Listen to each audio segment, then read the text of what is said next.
Rose Petal Place, A Matter of Music by Vicki Edwards Gert. Pictures by Pat Paris and Jean Thornley.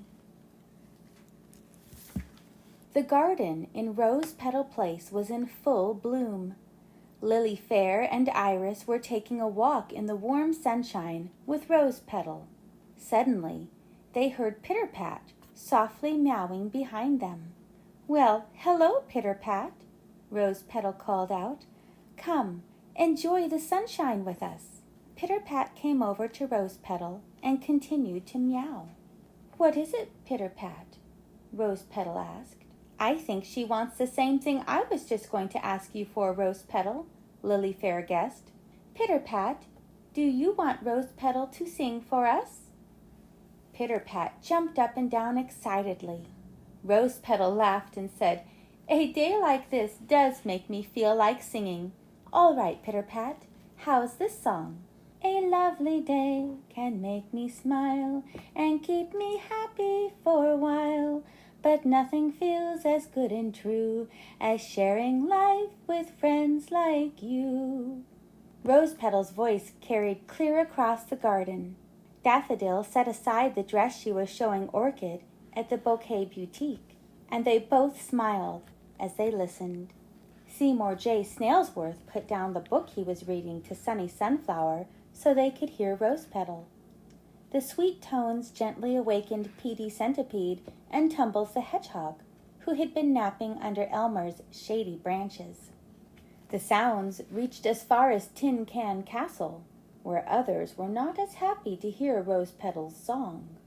"There goes that little twit again, polluting my air with her singing," complained Nastina, as she played the organ. "I would do anything to rid the garden of Rose Petal's noise." Horace Fly looked puzzled. He thought he must not have heard Nastina correctly. "Nose, did you say? You want to get rid of Rose Petal's nose?" "Not her nose, you moron, her noise," Nastina screeched over her organ playing. "Oh, noise, noise," Horace Fly murmured. "Well, the only way I can imagine to get rid of noise is with louder noise." Nastina perked up. "Horace, you may be smarter than you look after all.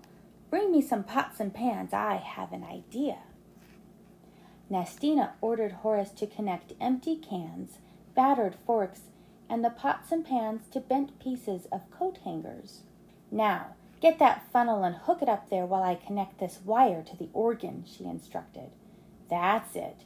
Now we'll see who begs for silence." Back in a sunnier part of the garden, Rose Petal's friends had gathered around her. Tumbles the Hedgehog and Pitter-Pat rolled in the warm grass while Lily Fair told the others about her new dance routine. "Why don't you show us?" Daffodil asked Lily Fair. "If you need music, Rose Petal can sing." "Oh, would you, Rose Petal?" Lily Fair pleaded. "I'd love to, Lily Fair," Rose Petal answered.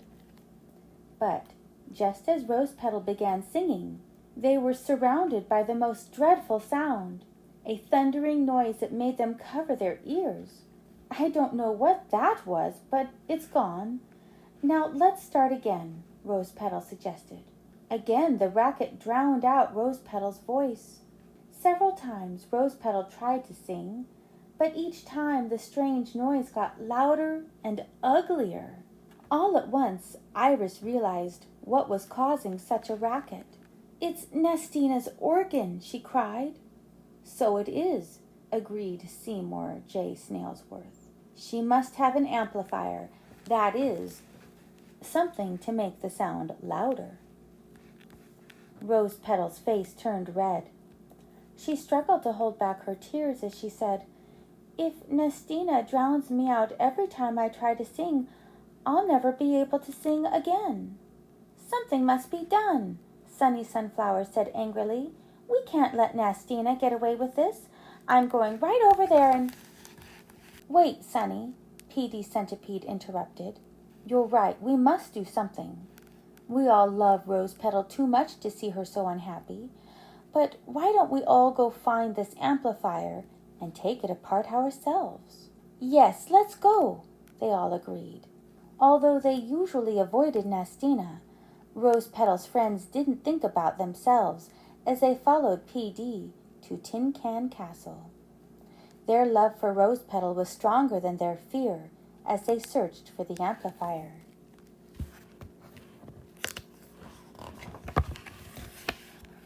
For a long time they looked through the rusty cans and broken bottles that surrounded Tin Can Castle, but they couldn't find the amplifier.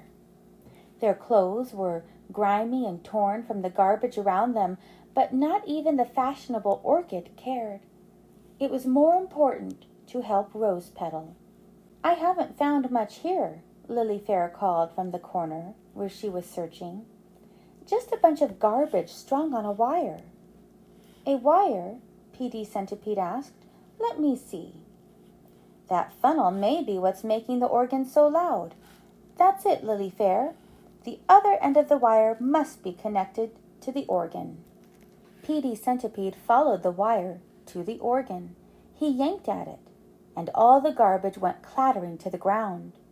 It was enough to ruin the amplifier, and it was also enough to awaken Nastina and Horace Fly from their naps. "What are you doing near my castle?" Nastina screamed. "What have you done? Give that back, you fools, or you'll be sorry." "Here, you can have it," PD Centipede said, as he hurled the contraption at Nastina's feet. "But don't bother trying to hook it back up. You'll soon find out that the power of love is much stronger than the power of anything you might rig up." Rose Petal's friends left Nastina screeching behind them. They ran back to Rose Petal and asked her to sing for them. "I can't," Rose Petal said sadly. "Yes, you can," Daffodil told her. "PD Centipede found a way to take the amplifier apart." "Oh, PD, thank you," Rose Petal cried as she hugged him. "However did you do it?" PD blushed and mumbled until Orchid stepped in to help him explain. "But don't try to hug me, Rose Petal," Orchid warned her. "Look at what a mess I am." "Orchid, you have never looked prettier to me," Rose Petal declared. "Well now, how about our song?" Seymour suggested. "Nothing would make me happier," Rose Petal answered. "Once I was feeling sad, and then I thought I'd never smile again. I should have known you all would be such perfect, helpful friends to me. I thank you all and love you so. I'm happier than you'll ever know." Rose Petal's singing was beautiful as she filled the garden with the sounds of her love, the love of music and the love of friends. The end.